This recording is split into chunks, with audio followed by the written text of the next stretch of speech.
Hi, friends. Okay, so remember how we're always talking about yourself, your mind, your self esteem, and being aware of all of the influences that are getting you to do something that you don't even know that you're doing, like through marketing. You know, they spend millions of dollars on marketing for a reason. And a lot of times we end up doing things and we're not even aware that we were sold that idea, we were sold that marketing. So, I'm going to jump into Psycho-Cybernetics, okay?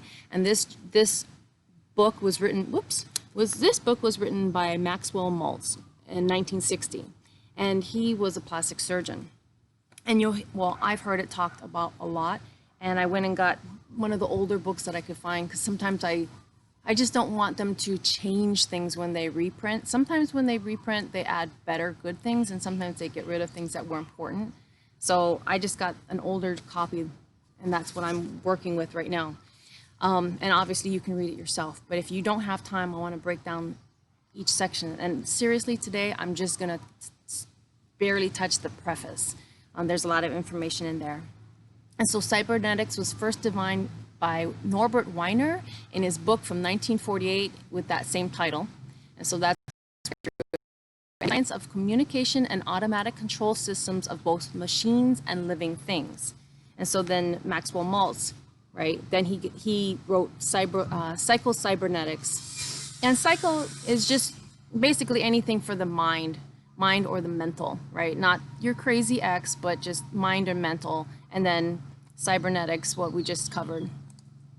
And before I get into this really quickly, I just wanted to, I'm going to put it in the link, but John Assaraf is on impact theory, and he's talking to Tim Bilyeu, and he was saying that habits can take anywhere from 66 days to 365 days. And like, remember before we were like, oh yeah, I could like 20 to 30 days. It makes more sense now when they're saying 66 to 365, because a lot of the habits that you want to make, like new habits, you have to go and address your old story, and you have to make new neural paths in your brain to actually solidify it in. A lot of times we go back to our old ways because it's comfortable, right? And even if it's not a healthy old habit, it's a comfortable old habit. It's something we're used to doing. So I wanted to throw that out there because I've even said, oh yeah, habits only take this short amount of time, but it depends on the habit you're creating, and if you have to go back and change your old story, divorce your old story. So keep that in mind, because if you are going to be changing something and it's harder than you thought, like the 20 days comes and goes and you're not there yet, don't get discouraged because you're making new pathways in your brain. So just stick with it. Whatever you want, you can achieve, okay? But I'm gonna just read a couple of things really quick, and obviously you can get the book, but in case you don't, so this guy, Maxwell Maltz, he's a plastic surgeon, and he was saying when you change a man's face, you almost invariably change his future, change his physical image, and nearly always you change the man, his personality, his behaviors, and sometimes even his basic talents and abilities. So then he was going on and he was saying, you know, he knows that he's altering the inner self. He's altering something when he's doing this plastic surgery. And he says, no responsible MD would attempt to perform extensive plastic surgery without specialized knowledge and training. And so just so I feel that if changing a man's face is going to change the inner man as well, I have a responsibility to acquire specialized knowledge in that field also. So that he had a good intent. So that's kind of one of the reasons I'm like, okay, yeah. Plus a lot of people have talked about it. And they listed it as a self-help book, and a lot of motivational speakers, they talk about it, and a lot of them have built their platform out of it. So I figured let's just go back to the source and see what we can dig out of here. All right.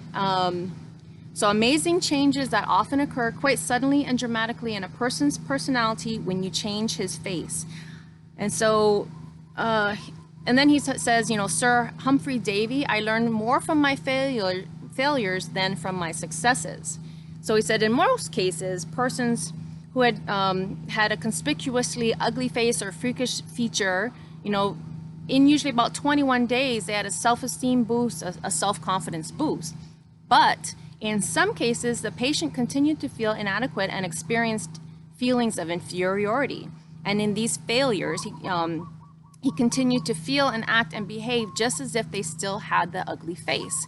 And so that's when he realized there's more to just changing their physical appearance. There's something going on inside. So let's see, something else was reconstructed, the person himself changed. So basically something inside of them is what he was noting. And then, and this whole, basically they're gonna start talking about self-image, right? That's what we're starting with. That's where, and there's so much covered in this book. I started cheating and reading ahead. I didn't take enough notes to like give it to you in a synopsis, so I apologize for that. Okay, so then he said that that person would act out his role in the behavior regardless of the changes in the physical appearance of his face. So if they still have the old emotional scars that could be removed, then the person himself changed even without the facial plastic surgery. Let me read that again. So the face of personality, that's what he's calling this thing within us, all right? But he gets more specific later. But just in a nutshell, he says, if it remains scarred, distorted, or ugly or inferior, the person himself acted out this role in his behavior regardless of changes in physical appearance. If this face of personality, which is basically inside of you, could be reconstructed, so if you can change the inside of you, if old emotional scars could be removed, then the person himself changed even without the facial plastic surgery. And once I began to explore this area, I found more and more phenomenon which confirmed the fact that the self-image, the individual's mental and spiritual concept of picture of himself, was the real key to personality and behavior. So basically the story we tell ourselves is how you see yourself, is how I see myself, that influences a lot of what we experience every day. And we set boundaries on ourselves of what we can and can't do. And we have to acknowledge that and then break those boundaries that we set for ourselves. All right, and then there's just a couple more things I wanted to do. Okay, that wasn't the one. Oh, and in case you care, cybernetics, it grew out of the work of physicists and mathematicians. And then he goes on to say that, the Wright brothers were not aeronautical engineers, but they were bicycle mechanics. And he started showing, like Madame Curie, she wasn't an MD, but as physicist, she made important contributions to medical science. So basically he's saying, yeah, I know I'm a plastic surgeon, but a lot of breakthroughs come from people outside of their field because the experts in their field get microscopic, or they get so focused that they don't see something else. And then this book, he wants to make sure he's informing us and demonstrate how you can use it in your own life to achieve your goals. So basically start working on our self-image, our self-esteem. So self-image is the key to human personality and human behavior. Change the self-image and you change the personality and the behavior. But more than this, the self-image sets the boundaries of individual accomplishment. It defines what you can and cannot do. Expand the self-image and you expand the area of possible.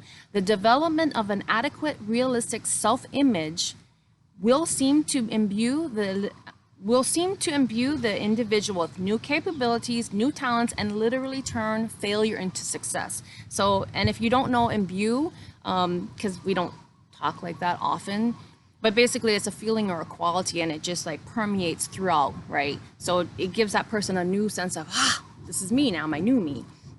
Okay, and then he was saying they also noted that there's successful personality types and failure type personalities, happiness prone personalities, unhappiness prone personalities, health prone personalities, and disease prone personalities. But this throws new light on the power of positive thinking, and more importantly explains why it works with some individuals and not with others.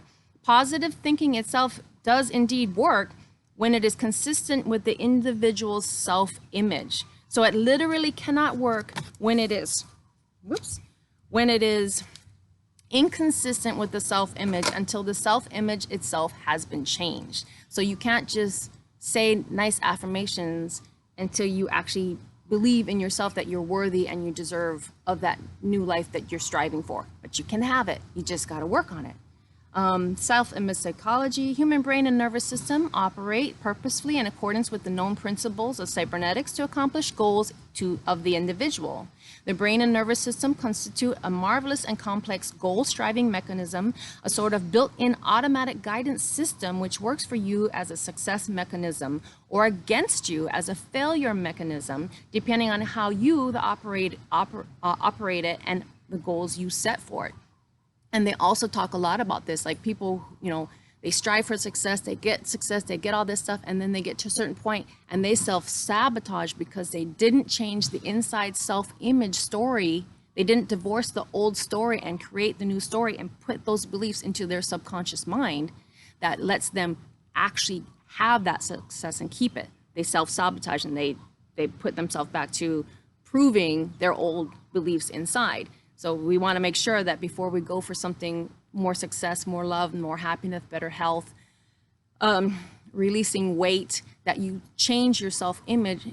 By the way, John Assaraf is the one who says releasing weight. He doesn't say you don't want to lose weight, because if you lose something, you go looking for it. You go wanting to find it again. That's just how we're wired. So you release weight. But anyway, health, wealth, all of these things, if you don't change the story within, when you do finally get to your goal, you're going to self-sabotage. That's why this is so important. And then self-image is changed for better or for worse, not by intellect alone, nor by intellectual knowledge alone, but by experiencing.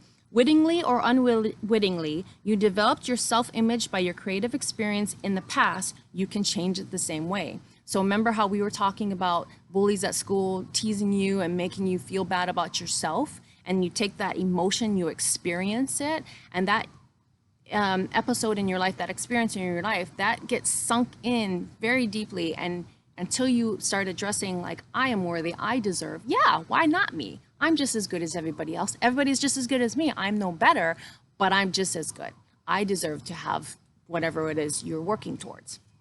He keeps starting, and this is just a preface, but he keeps talking about experience it, and he's putting it in quotations. And I have another point on that, but hold on. Our present state of self-confidence and poise is a result of what we have experienced rather than what we have learned intellectually. Read that again. Our present state of self-confidence and poise is a result of what we have experienced rather than what we have learned intellectually. That's key. We have to believe it, feel it, experience it. We have to get that inside. And that's the best way to get it inside. And they also talk, well, not in this book, but other people, they talk about how you're gonna, when you first start these things, like if you look at yourself in the mirror and you say, I am healthy, I am thin, I am trim, I am lean, I am strong. And your body's like, no, you're not, you're fat, you're overweight. You have to push that out, because that's the old patterns trying to stay alive, because they see you changing, and they're going to want to do everything they can to stay and to keep to stay alive in your brain. So just know that that's coming, but you have to experience it, and it doesn't matter how much we learn it intellectually. Okay, and then nothing succeeds like success. So we learn to function successfully by experiencing success. Memories of past successes act as built-in stored information, which gives us self-confidence for the present tasks. So when somebody thinks they're always a failure and they're not doing good, they have a remedy for that. And he talks about it. He says, allows us to synthesize experience, to literally create experience and control it in the laboratory of our minds. Experimental and clinical psychologists have proved beyond a shadow of a doubt that the human nervous system cannot tell the difference between an actual experience and an experience imagined vividly and in detail. So that's why when they're talking about you have to visualize it, you have to feel it as if it's really true. Affirmations, like I'll say affirmations, but I know what I mean. And I always tell you, you can't phone it in, you got to feel it. If you listen to someone like Tony Robbins, he doesn't do affirmations, he does incantations, and he puts his whole body and all of his energy and all of his emotion into it. That's what it is. Depending on how you need to hear it, that's what it is. It's the feeling is the secret, the experience, the emotions. You got to tie that in, or you're not going to make those deep-rooted changes to your self-image. And this is where it all takes place. Okay, and then perhaps the most important of all, we will all learn to how chronically unhappy people have learned to enjoy life by experiencing happiness. So then they're going to go through and show us some examples in the lab or in their experiments, right? But he says this book is not merely to be read, but to be experienced. Acquiring information itself is passive. Experience is active. When you experience, something happens inside your nervous system and your midbrain, okay? And he also, although they are going to show us some experiments and some case studies, he says he wants you to furnish your own case histories by exercising imagination and memory, because that way you can really pull in the information to you, make it real for you, and then actually start applying it and changing your self-image. Okay, and then he's also going to give us some exercises, and he says they're going to be simple and easy, but they must be done regularly if you're going to derive the maximum benefit from them. Just like tying your shoes, right? It goes back to tying your shoes. How long did it take us to tie our shoes? Everybody is different, but you just keep going through it. You keep going through it. You make a mess. You don't know what you're doing. You tie it in double knots, and then you don't even know how to take off your shoes, but you keep doing it. And this is the same thing whenever we're making new habits. So in the book, he's saying minimum of 21 days. But remember, I'm going to put the link below where John Assaraf is saying 66 to 365 days. I'm fine with that. Okay. And the other thing is, they're even saying that if you don't keep working on yourself, even when you think you're like totally got this, especially if you ever get to a point of success, you got to keep moving forward and striving higher with yourself, because those old beliefs, they're still in you. So some of these people who are really successful, they'll even tell you, when they're going to roll out a new program or roll out a new book, they still have this little voice that says, are you smart enough to do that? You're not smart enough to do that. And they're doing this. So we're no different. We got to work on it every day. Otherwise, there is a chance you can fall back. So don't ever give up. Don't ever let up. Okay. Building an adequate self-image is something that you should continue throughout a lifetime. Admittedly, you cannot accomplish a lifetime of growth in 3 weeks, but you can experience improvements within 3 weeks' time. And sometimes the improvement is quite dramatic. So basically, you can start seeing the improvements, making the momentum, and then committing to it. And so Noah Webster defined success as a satisfactory accomplishment of a goal sought for.